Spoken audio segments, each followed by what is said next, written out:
কবরের ভেতর লাশ নামানোর সাথে সাথেই মৃতদেহের মাথা পাথরের মতো শক্ত হয়ে গেল কেন?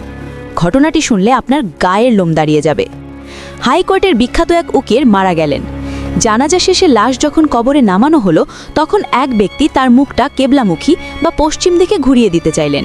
কিন্তু তখনই ঘটল সেই ভয়ানক ঘটনা। শত চেষ্টা করেও লাশের ঘাড় এক চুলও নড়ানো গেল না।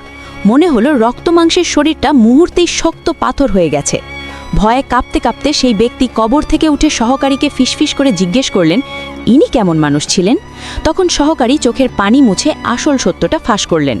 তিনি বললেন, স্যার, সারা জীবন মানুষকে বাধ্য করতেন পবিত্র কুরআনের ওপর হাত রেখে মিথ্যা সাক্ষী দিতে। আজ তারই বিচার হচ্ছে। আল্লাহ তাআলা আমাদের সকলকে মিথ্যা থেকে রক্ষা করুন। এই ঘটনাটি যদি আপনার বিবেককে নাড়া দিয়ে থাকে, তবে ভিডিওটিতে একটি লাইক দিন। আর এমন শিক্ষণীয় ঘটনা মিস করতে না চাইলে চ্যানেলটি সাবস্ক্রাইব করে আমাদের সাথেই থাকুন।